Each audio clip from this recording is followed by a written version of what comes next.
This is log entry BT01. Alfred has encouraged me to make time for this. A personal record feels meaningless when there's so much work to be done. But he doesn't ask me for much. So, it's been a year since I came back to Gotham. There was always darkness in this city. It used to be insidious. Now it's out in the open.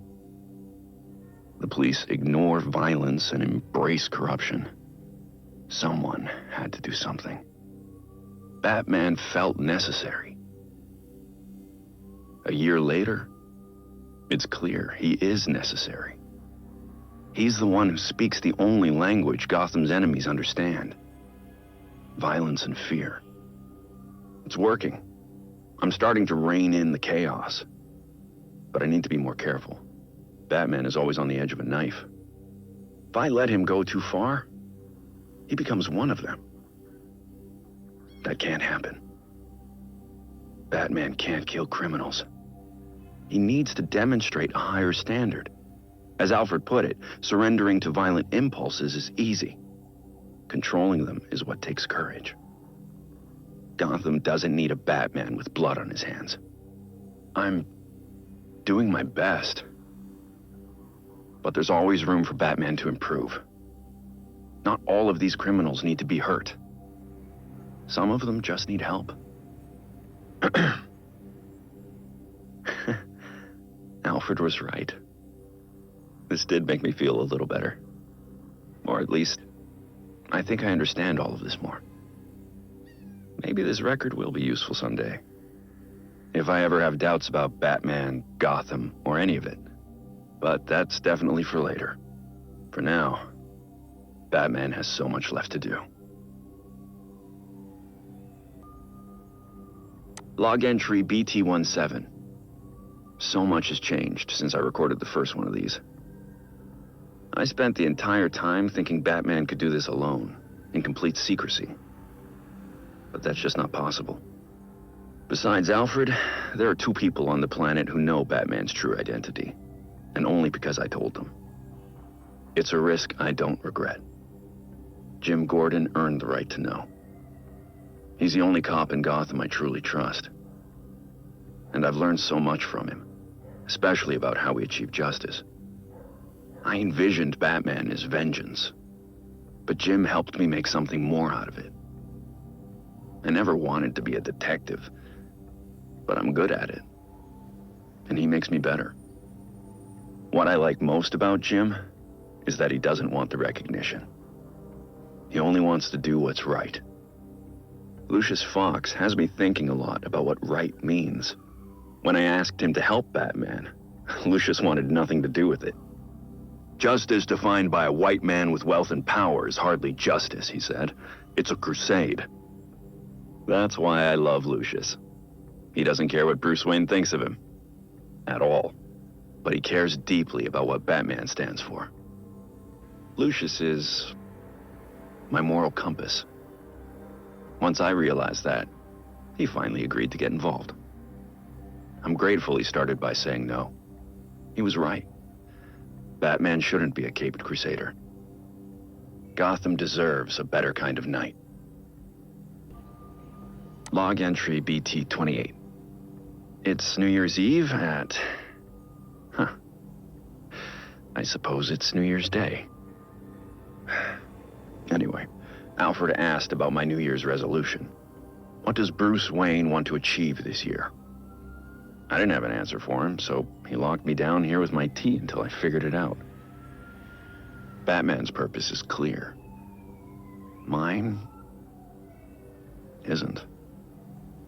Besides Batman, there's not a lot I care about. I didn't love saying that out loud. It makes me sound like one of them. The tricksters and clowns and gangsters across Gotham who... I can't even talk to myself without talking about Batman. But protecting people, it's all I'm good at. Maybe that's it. I'm spending this fortune on Batmobiles, building this enormous cave. Meanwhile, Gotham has problems Batman can't solve. But Bruce Wayne might be able to. Jim Gordon's worried about being able to put his daughter through college. Lucius mentioned how great it would be to have a foundation that helps disadvantaged youth study tech. I could take the hint. Then there's always providing relief for the homeless. The Dark Knight works alone, but Bruce Wayne doesn't have to. So, I suppose my resolution is to invest in other people. Alfred will like that. Maybe enough to let me back upstairs and let me sleep in my bed. Because that medical gurney is really uncomfortable. Log entry BT-79. In a move that surprises even me, I've hired Harley Quinn as a research partner. Or rather, I've hired Dr. Harleen Quinzel, a trained psychiatrist whose work in criminal profiling surpasses even mine. Of course, some of that work is based on her personal experience as a criminal. While this aspect of her history is impossible to overlook, in this instance, it's invaluable. It took less convincing than I thought to gain her cooperation. A chance to do good, small honorarium, and a ride in the Batwing were all the perks she requested. My contacts tell me Harley is comfortably installed at Blackgate. It's genius on her part. No one will suspect her presence, even if she's not actually serving a sentence right now. It puts her in the perfect location to carry out the research I need. It does also put her back into the criminal lifestyle we'd all prefer she left behind, but I will check in on her progress occasionally. I've given her the pattern I'm looking for. She's positioned to comb the records and profile the subjects. They, if they really do exist, won't be looking for Harley. And I'll keep it that way. Not a whispered word is said. Log entry BT-33. Crossed paths with Batgirl on patrol tonight. It's been a few weeks since she joined the team. Not that she'd put it that way. She's accepted some training, resources, nothing more. Even had some choice words to share about the Batcomputer's tech. I get it. She was doing fine without me. Far better than I would have without the means I was born into. No wonder she insists on sticking to her own cases. Reminds me of someone else I know. Everything Jim has ever said about his daughter is true. I won't be the one to tell him. That's her right. He saw the corruption in the force and tried to shield her from it. So she found another way to keep Gotham safe.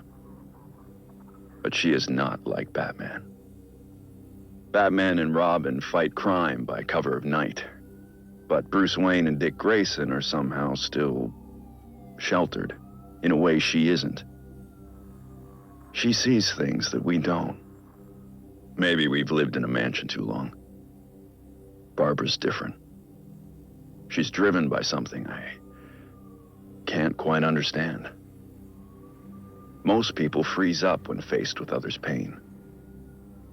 But she sees the hurt at Gotham's core, and she has to get involved. To her, it was never a choice. Dick asked me to bring her further into the fold, to truly work together. But I'm not the one that needs convincing. Barbara insists she doesn't need me.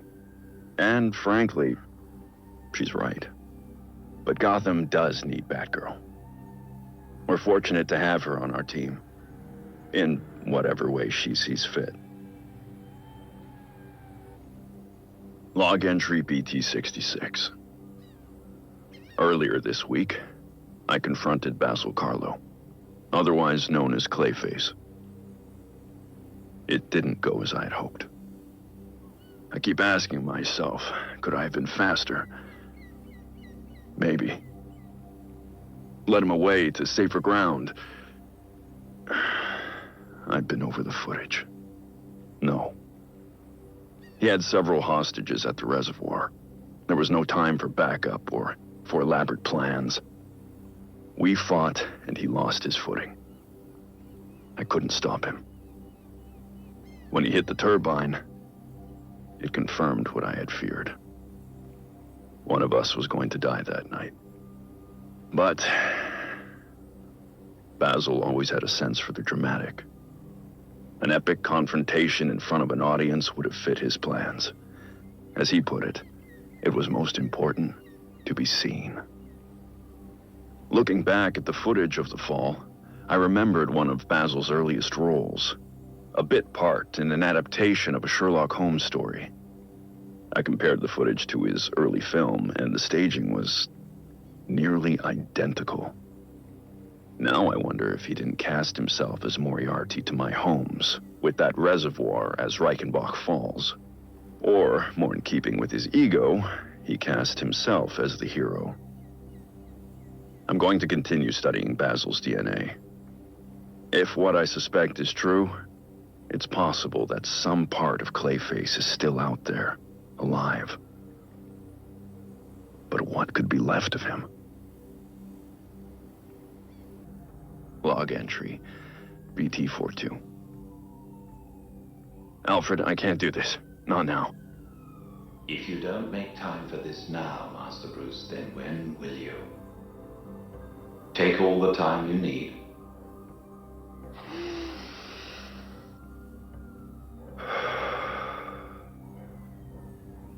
I didn't know so much could go so wrong. There's nowhere else I can go. Dick stopped by Gotham again. Our meetings lately have been strained. I pushed him away. And this time I don't know if he'll ever come back. He worried about my obsessions, but I wasn't focused nearly enough. If I was, then Barbara... She got hurt. Paralyzed. Maybe permanently. Because she was trying to help me. I let her take on too much. I should have been there.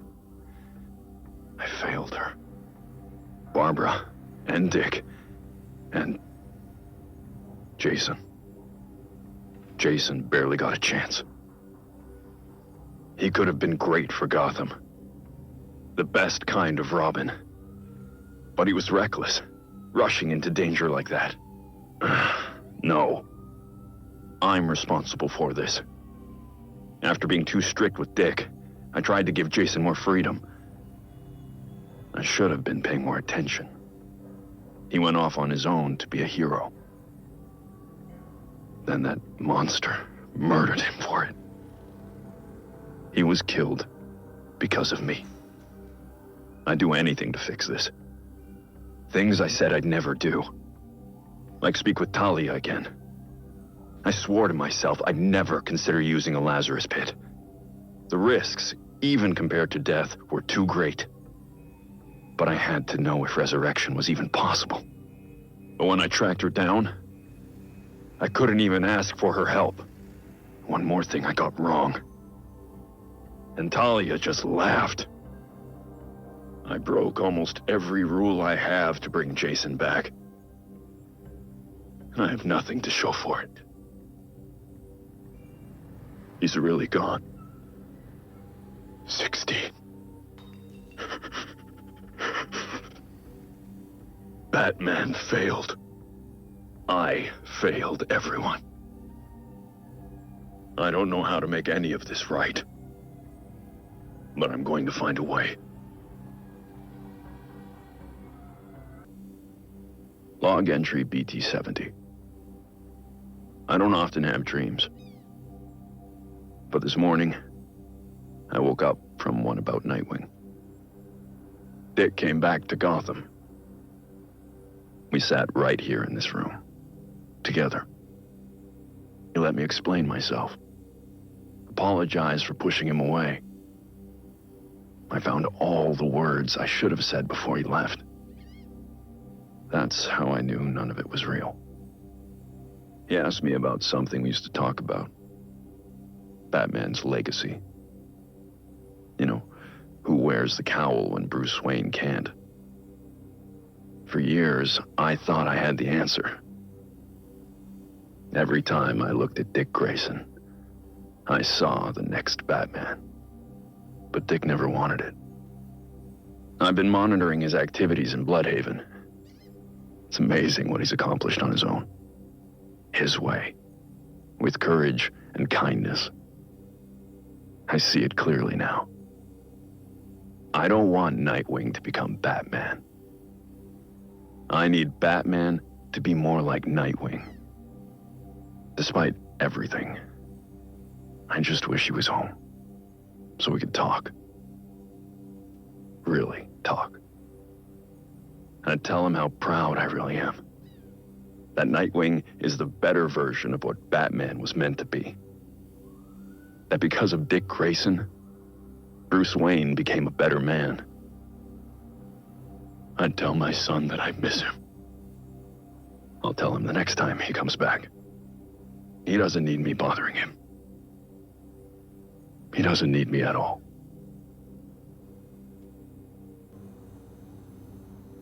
Log entry BT-55. I stopped by Victor Freeze's new cell at Blackgate earlier tonight. Victor's looking at 2 years for his latest escapade. But his cell is adapted to his condition, so in theory he can stay there for any sentence, regardless of length. I made a promise to Victor long ago that I'd try to help his wife, Nora. Recently, advancements in medical technology made that possible. As much as I was glad to help Nora herself, I had also hoped that helping her would encourage Victor to change his ways. But after her successful decriminalization and treatment at Gotham General, Nora wanted no part of their previous relationship. She recognized what I'd been reluctant to accept. Mr. Freeze has embraced his identity as a villain and is loath to give it up. At her request, I safely relocated Nora. Her instincts were right. His response was violence. I subdued him and brought him to the GCPD. Victor now insists that Nora rejected him due to his condition rather than his actions. He asked for my help in finding a cure. I agreed. I've looked at my work for Nora. I think I can do it. That will let him live more comfortably. But I told him it won't bring Nora back. Until Victor accepts that his problems are because of his violent behavior, he'll keep returning to the same criminal patterns. I only hope I can make him understand that. Log entry BT-57. It's been 2 months since I confronted Red Hood. Wanted criminal, confirmed killer. Jason. At first, I didn't want to believe it. But after that shock came hope. He's still driven by a sense of justice. There's still a part of him I can recognize as Robin. He's talking to me, but he's so angry. Not so much at his murderer, but at me.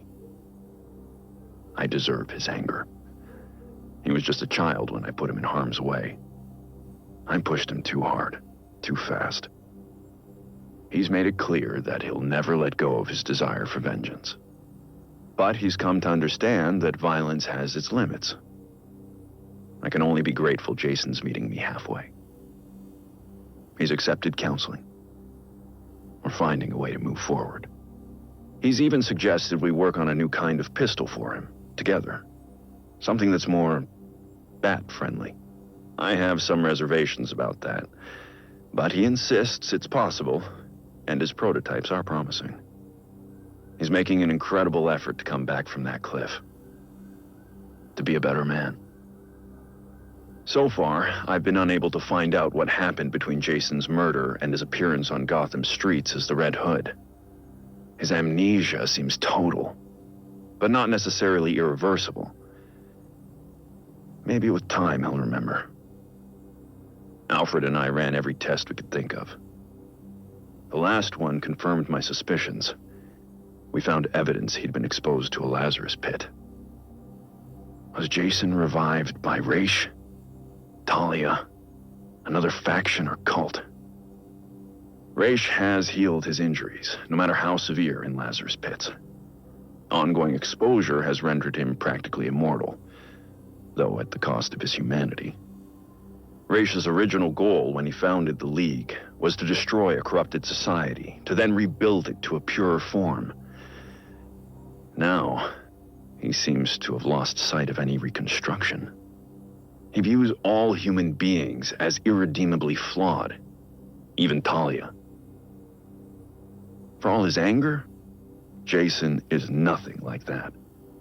My working theory is that a single short exposure to a Lazarus pit won't cause a permanent shift in personality.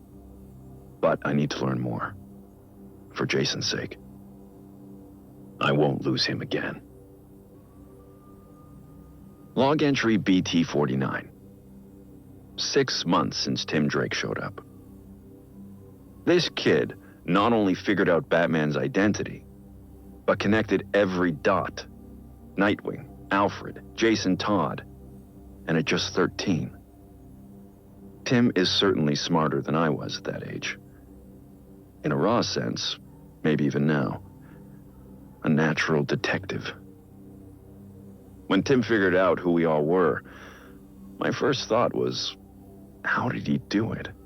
And then, how could he use this against us? Even more paranoid than usual. I've been in a dark place since Jason died. Robin's mask now feels like a curse I inflicted on Jason. And Dick. Tim wants the mask anyway. He says Batman needs Robin. Alfred and Dick just encourage this. They insist Tim just wants to help. There was a time I thought that I was helping Dick. Certainly thought I was helping Jason. If it were only that simple. Tim thinks everything has an answer. He has this absolute enthusiasm I can't possibly match. I worry I'll just grind that enthusiasm to dust, like I did with the others, whether I want to or not. It's just what I am. Though Tim would be better off without the mask. If he has to wear it, pushing him away would be dangerous. For some reason I can't understand. He trusts me. I'm certain I don't know what's best for the kid. But with all his potential, and that raw genius, maybe, just maybe, we can make this work. Log entry BT-81. I just finished packing Alfred's luggage into the taxi. I can't believe after months of nagging, he finally agreed to take a vacation. He always has an excuse. If it's not a case stopping him, he's too busy redecorating the manor or helping Tim on a project. But I could see it in his eyes when the fog rolled in, or the way he sighed as he made a cup of tea. He missed England. He says I'm so focused on stopping the next criminal that I don't appreciate what I've already accomplished.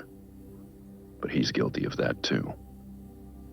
He's the one who works from the shadows, making sure I survive every night, every patrol.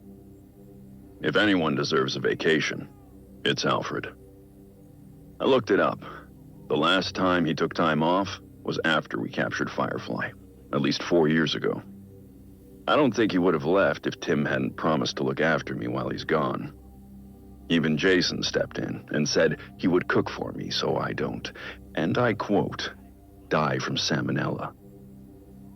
To show his gratitude, Alfred assured us he will give Ace the fanciest treats money can buy. I swear that dog has us wrapped around his paw.